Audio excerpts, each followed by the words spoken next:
Aí você pode estar se perguntando, Edna, mas você já usou telha como fechamento em algum projeto teu? E a resposta aqui, sim, já usei telha em algum fechamento. Aqui a gente tem um exemplo de uma ampliação que foi feita em uma casa em Curitiba. E nessa ampliação, a gente enxerga que tanto por dentro quanto por fora da construção, a telha ficou aparente. Aqui no caso eu estou pro lado de dentro. Tem um vídeo meu nesse lugar, tá? Onde eu explico tudo sobre o uso dessa telha metálica. Vocês podem depois procurar aqui embaixo na descrição e dar uma olhadinha nesse vídeo. Eu trouxe essa foto para mostrar para vocês que a ideia do proprietário aqui é não esconder a telha do lado de dentro da construção, é deixar a telha aparente, de maneira rústica e industrial mesmo. Mas ele tá fazendo ali no cantinho, ó, você tá vendo aqui? Ó, meu mouse, ele tá fazendo aqui um banheiro, 2 banheiros, lavabos, né? Tem o vaso sanitário e o lavatório. E ele tá fazendo com drywall. Então aqui a gente enxerga que tem o quê? Uma parede dupla, ó, por dentro. Ele teve que instalar a estrutura do drywall fixada na estrutura principal. Então, se você é projetista, agora é a hora de você pegar aqui uma dica de como fazer isso. Você tem que fixar a estrutura do drywall lá, ó, na estrutura principal, não é na telha. É na estrutura principal da telha. A telha, gente, não é autoportante na altura da parede. Não é você largar a telha ali, vamos com Deus. Não, você precisa ter uma estrutura, a gente chama de estrutura auxiliar. Porque ela não é uma estrutura que está estruturando a construção. Ela está estruturando só o fechamento vertical em telha. E aí essa estrutura auxiliar, ela é calculada e instalada para também poder ser usada como apoio para esses perfis, esses montantes.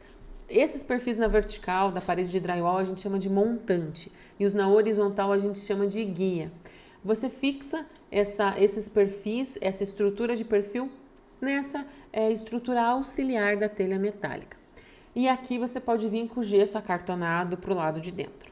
Edna, se eu quiser molhar esse banheiro, aí você tem que vir com uma placa cimentícia, impermeabilizar, e aí você não pode usar esses perfis aqui, tá?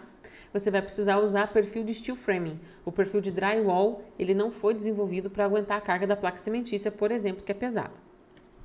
Tem outra obra que é a Vila Terraço, que é essa aqui, onde a gente também fez um revestimento com telha metálica. Essa é uma foto mostrando de baixo. Aqui não é uma telha com isolamento. Aqui é uma telha com isolamento. Aqui não. Por que que não? Vocês já vão entender. O lado de dentro dela, eu tenho parede de alvenaria. Ao invés da gente fazer todo um acabamento, a gente já veio, ó, por cima dessa parede de alvenaria. Estão vendo essa estrutura aqui, ó, em volta da janela e tal?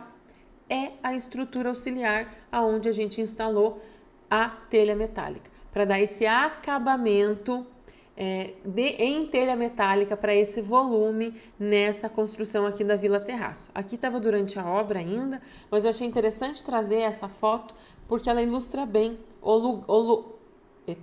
lugar aonde a gente estava colocando aquela estrutura auxiliar para receber a telha metálica. Por que que aqui a gente optou por isso?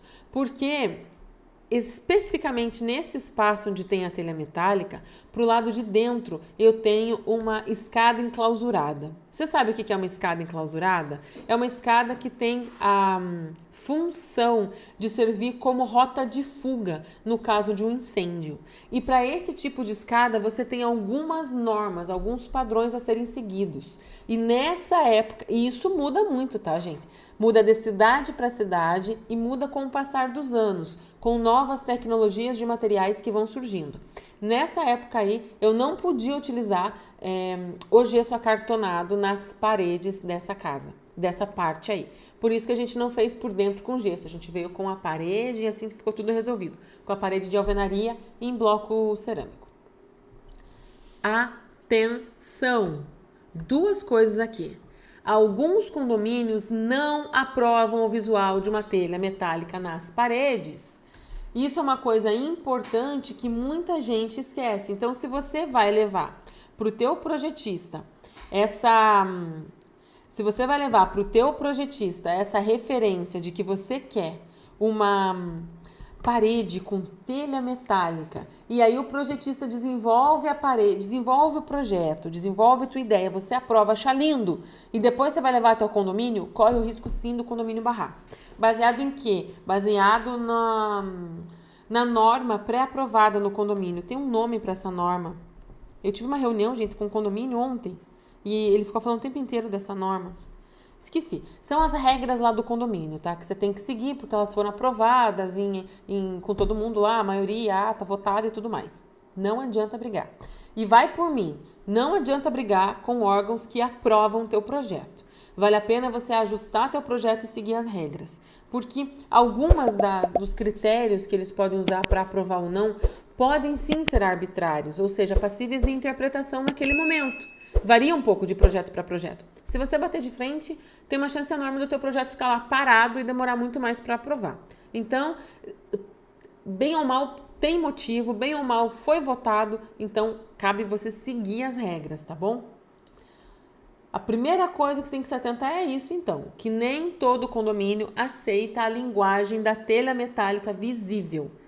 Inclusive, nem da cobertura com telha metálica visível.